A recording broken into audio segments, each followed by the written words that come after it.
Hello student, welcome to URBL Public School Online Study Standard 4 Subject Hindi second lesson number 1 भाषा लिपि और व्याकरण। Student, आज हम भाषा के बारे में आपको बताएंगे। भाषा जो हम बोलते हैं, लिखते हैं, पढ़ते हैं, सुनते हैं, ये क्या है? भाषा है।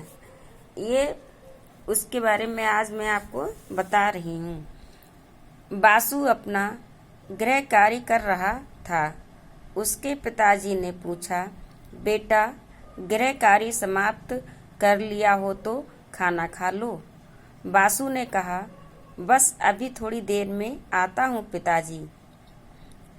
आपने देखा कि बासु के पिताजी उससे बोलकर कुछ कह रहे हैं, जबकि बासु सुनकर उसका जवाब दे रहा है। तो ये क्या हो गई? भाषा, बोलना और सुनना, ये जो है भाषा हो गई है। नेहा के पिताजी ने उसकी माँ से कहा, तुम्हारी बेटी नेहा का पत्र आया है। वह इस बार भी परीक्षा में प्रथम आई है। अब उसे स्कूल से छात्रवृत्ति भी मिलेगी। पत्र पढ़कर नेहा की माँ बहुत प्रसन्न हुई। आपने देखा कि नेहा ने पत्र लिखकर अपनी बात समझाई है तथा उसकी माँ तथा पिताजी पढ़कर उसकी बात समझ रहे हैं।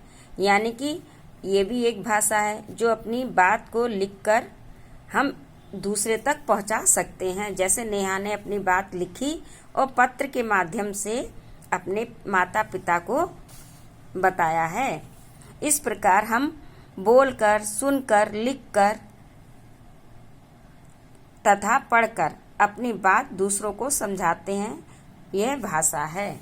अतः भाषा वह साधन है जिसके द्वारा हम अपने विचारों तथा भावों का आदान प्रदान करते हैं। भाषा कहलाता है। भाषा के दो रूप होते हैं। कौन से?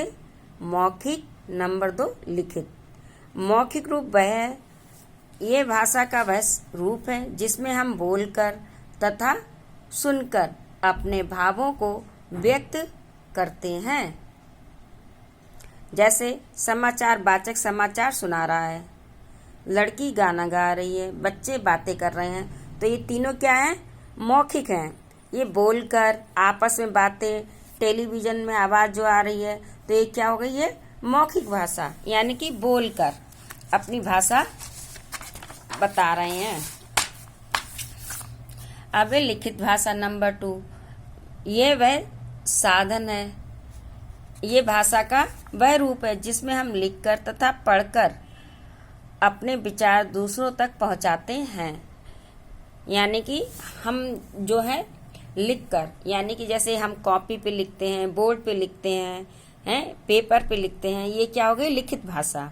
जैसे कमल पुस्तक पढ़ रहा है तो पुस्तक में लिखा हुआ है तो वो पढ़ रहा है, तो वो हो गई लिखित। अध्यापिका श्याम पाठ पर लिख रही है तो वो लिख रही है, तो वो लिखित हो गई। दादाजी अखबार पढ़ रहे हैं तो अखबार में लिखा है तो लिखित भाषा हो गई है। तो इस तरीके से आपके ये ऑप्शन उदाहरण दे रखे हैं। कभी कभी हम संकेतों के द्वारा भी अपनी बात दूसरों को समझाते हैं।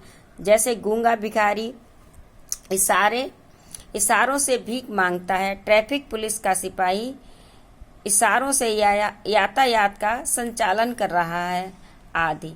ये भाषा का सांकेतिक रूप है, लेकिन यह मान्य नहीं है क्योंकि कई बार संकेतों से बात का सही रूप नहीं बन पाता।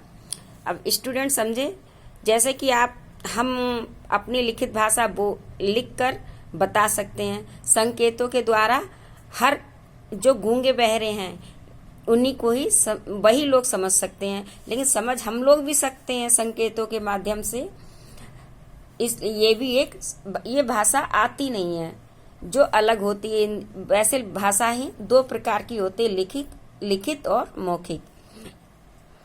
अब भाषाएं भारत एक विशाल देश है। यहाँ कई प्रकार की भाषाएं बोली जाती हैं।